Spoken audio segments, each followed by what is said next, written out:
Hello guys, welcome back again sa ating YouTube channel no, The Action Man. Una sa lahat, may galab shoutout po sa lahat ng mga kakampeng at sa mga hindi man mga kakampeng. Kung interesado ka sa bidyong ito, patapusin mo na hanggang dulo at huwag nyo nang kalimutan na i-like at i-share ang ating video para malaman ng ilan sa ating mga kababayan na nagtutulog-tulugan sa katotohanan. So muli naman nagbabalik ang nag-iisa nyong host na si The Action Man para magbigay ng komentaryo at reaction sa mga mainit ng issue ng bayan. So ito ho mga ka-action, mga kakamping no, may gusto lang ho ako na i-share sa inyo. Napakaganda po ito mga ka-action at malalaman natin kung ano ang mayroon sa bahay ng dating Vice Presidente na si Attorney Leni Robredo. Diba? Atin pong titingnan, mag-tour house ho tayo at napakasimple na bahay ni Attorney Leni Robredo ho mga ka-action. Ito po, napakaganda po ng kanya mga sinasabi dito mga ka-action. Ito po, tingnan po natin ito. Makakasama ho natin si Chel Jokno na kung saan sana tumakbo din po siya sa pagka-senador. Highly recommended ko po. Sa hindi pa po nakapag-subscribe dito kay Chel Jokno, search nyo lang po sa kanyang sa YouTube, Chel Jokno ho mga ka-action, mga kakamping. So ito na po, makichika muna tayo kay Chel. Pasok Chel.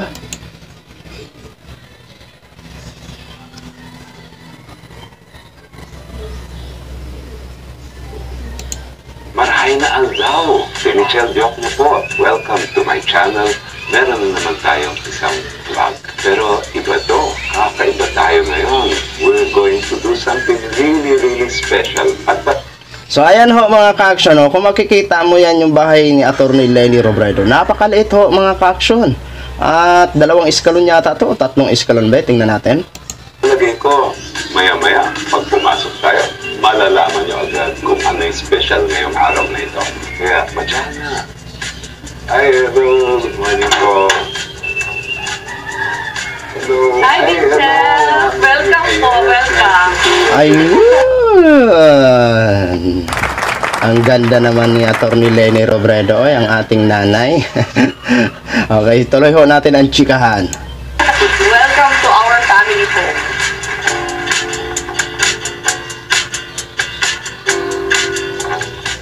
Tumira kami din dito. Transfer kami 1995. Nung si Trisha ay 1 year old. Wow. So, all of them grew up here. Here, lahat.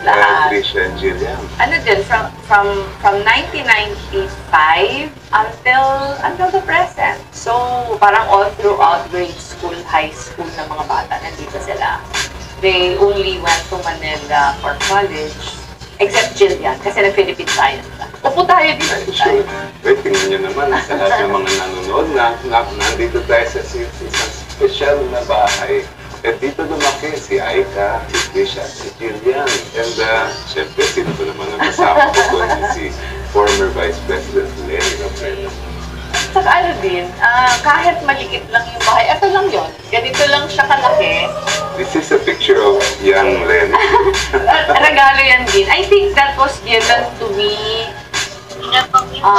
Di ba mga ka-action, napakaliit po ng ng espasyo ng bahay ni Attorney Leni Robredo, no? Pero very memorable ho mga ka-action kasi siya lang ang bukod tangi na politiko na napakasimple ho ng bahay, no? Kung ang iilan nga sa atin ng mga politiko mayor pa nga lang, kahit sa mas mababa pang posisyon, pero ang mga bahay ho mga ka-action nakapampalir. Dambuhala ang mga bahay at napakaganda pagpasok mo pa lang, wow na wow talaga. Sa mga pader pa lang mga ka-action, hindi mo na kayang akyatin kasi sobrang taas ang iilan sa mga politiko natin. Pero dito kay Attorney Leni Robredo, naging vice na siya, naging kongreso siya sa Bicol at naging vice presidente ng Pilipinas. Pero tingnan nyo naman po ang bahay, di ba? Yan yung masasabi natin na napakasimpleng buhay o simpleng bahay, mayroon ito si dating Vice President Leni Robredo.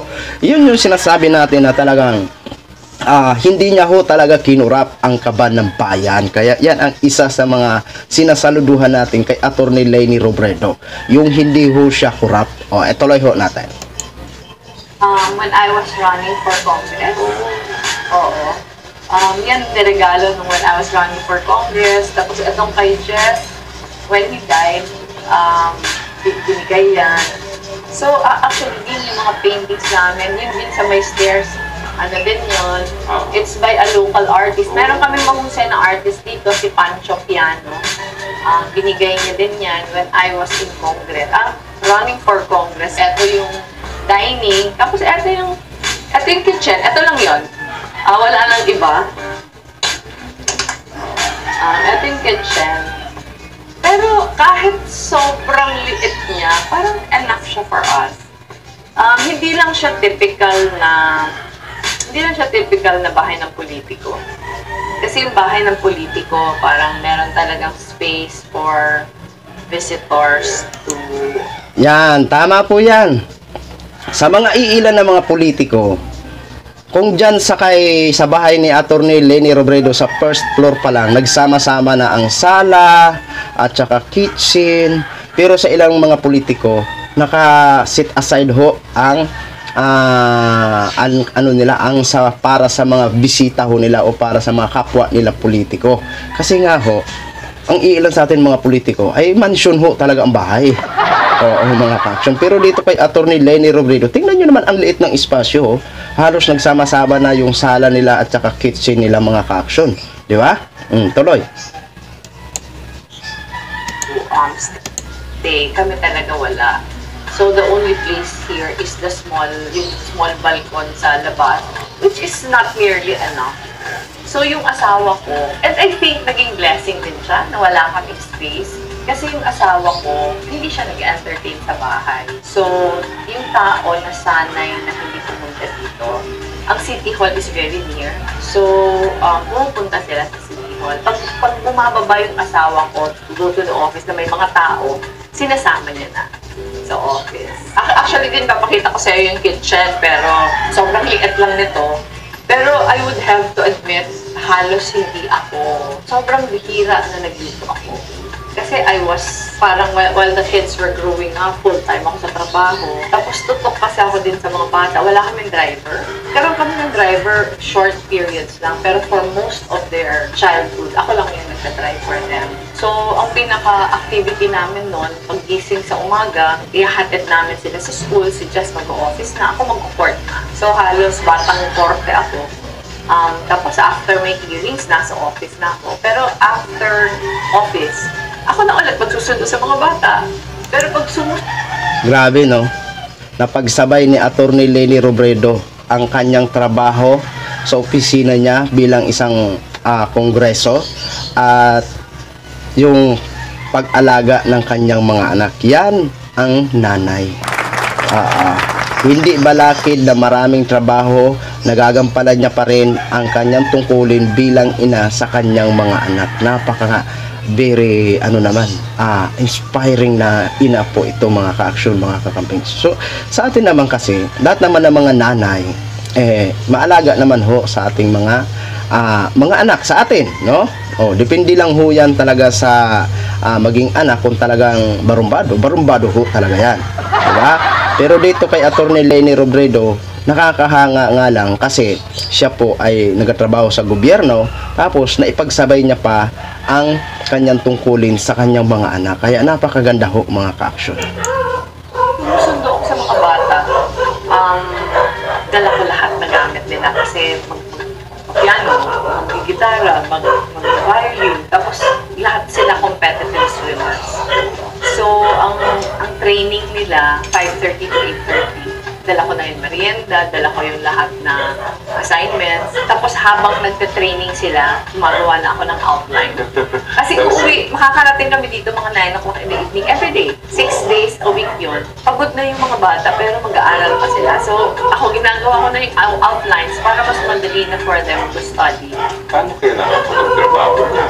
Ako din, nasanay ako ng konti lang ng oras na tulog. Kasi I can only start with my work when the kids are in bed. Talagang sila yung priority. Mahirap yun, lalo na rin law student pa. Yung law student pa ako, yun yung pinakamahirap kasi I was teaching during the day. Tapos I would go to my law classes at night. So magpe-prepare ka for your lessons, tapos mag-aaral ka for the recitations or for exams. talagang siguro nag-average siguro ako 3-4 na oras na tulog. It became better when I became a lawyer already. Pero when I became a lawyer already, the kids were in grade school. So, ang dami na nilang activities. So, ako talaga yung nagfe-ferry. Paminsan school bus pa ako ng mga klase ng anak ko. So, yung swim training, minsan, pag natapos ko na yung mga outline ng mga lessons nila, doon na ako gagawa ng PDs. Gagawin ko na yung PDs sa pool. Merong hintayan doon. Saka very hectic yung pag may competitions. Kasi pag may competitions, hindi lang gabi yung training, pero kahit umaga. So, tapos papasok sila sa school. Gigising kami ng alas 4 ng umaga. Tapos pupunta na kami sa pool, magsuswim sila. Ako, nagpe-prepare for the office. Tapos matatapos sila ng mga 6:30. Pagpaliguan mo, tapos dadalhin sa school, mag-school sila. So, mahirap. Pero, tingin ko yun din yung nakatrain sa kanila to be disciplined. So, nung lumaki sila, hindi sa akin naging problema yung focus, hindi sa akin naging problema yung diligence, hindi sa akin naging problema yung parang na-maximize nila yung oras, dahil all their lives ganon. Parang ang hirap before, pero ngayon parang hindi mo parang dumaan lang siya.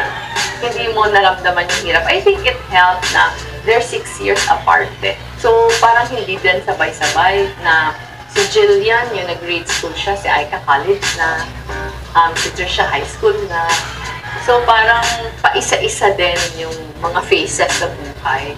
So, it became more manageable. And it also helped na even if my husband was a very busy politician, talagang he shared the child rearing with me. So, kahit yung pag-tutor sa mga bata, happy kami. Pag math, kanya yan. Pag English, saka social sciences, akin yan. Pag yung mga project ng gagawin, siya yung tumutulong kasi mas handyman siya. So, nakatulong na gano'n. Can you show us your... Ito, ang iba kasi dito, mga gifts during the campaign. Gaya nito, gift na yan lahat. Gifts na yan during the campaign. Tapos ito, gift din kung mo din si Jeff Albea. Siya, very talented na sculpture. Marami siyang mga works na binigay sa atin during the campaign. So, yung mga paint, meron akong 2 paint. One of the paint sculptures na similar to this was from him directly. But most of the stuff during the campaign are in the museum. So, yung mga pictures, mga very old pictures na yan. Ito nga nagfe-fade na eh. Pero buhay pa yung asawa ko. Parang naalala ko, itong frames na to was our gift to him in one of his birthdays. So, we decided to retain it. Naman kami din, hindi kami magamit. Dahil sanay kami sa maliit na bahay. Sanay din kami na konti lang. Na hindi nag-accumulate kasi wala din kami paglalagyan. Lahat kami devotees sa Virgin of Peña Francia. Kaya kung makikita nyo yung nandun, it's a big image of the Our Lady of Peña Francia. Ano yung kahiligan niyo pag nagbabakasyon kayo? Kain lang. Kami din, we save up for, meron kami din, parang naglalagay kami ng when my husband was still alive, siya talaga yung may dream to bring the children to many parts of the world. So, nanalo siya din ng Ramon Magsaysay Awards in 2000 yata, or 2001, I don't remember. Parang 2000. Meron yung cash prize na $50,000. So, nilagay sa bangko, and the interest goes to our travel fund. So, yung decision namin kung saan magta-travel, depende kung ilan yung laman ng travel fund at the moment. Pero ngayon kasi na malalaki na yung mga bata and they work already, we are able to travel to more places kasi kanya-kanya na kaming gastos. So, pag nagta-travel kami ngayon, yung mga bata pay for their own airfare already. Normally, ako nagbabayad ng hotel, pero nakikiagawan na din sila sa akin sa bayad ng pagkain. Pero yung kasi namin, yung mga travels namin, wala kaming shopping. Parang lahat naman kami hindi mahilig. So, yung pinakagastos lang talaga namin yung airfare, yung hotel, yung tours. Kung mag-shop kami, small souvenir lang, ref magnet, mga gano'n lang yung mga bata. Bumibili ng postcards na souvenir nila. Unang-una, para mas gusto namin na nagagastos yung whatever limited funds we have sa experience. So lahat kami mahilig mag-travel. Pero nakakalungkot din kasi every time we visit a place na first time namin mag-visit, lagi namin sinasabi, sana buhay pa. Buhay pa si Papa. Sabihin ng mga bata. Kasi siya actually yung nag-start ng family tradition to travel.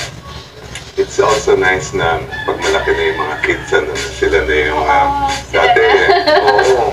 Hindi lang sa mga biyahe, kung minsan lalabas kami magdi-dinner, tapos sabi na, pa, ako nang bahala. Nakikiagawan na. Siguro yung pinaka-advantage nun, kasi mas may buwelo ka na magplano. Kasi nung nakadepend lang kami sa travel fund, ang nangyayari nun din, kasi di ba yung interest, parang sa amin yata pumapasok twice a year. So halimbawa, nagkaroon kami ng travel sa malayo, siguradong ang susunod niyan, malapit na kasi konti pa rin doon.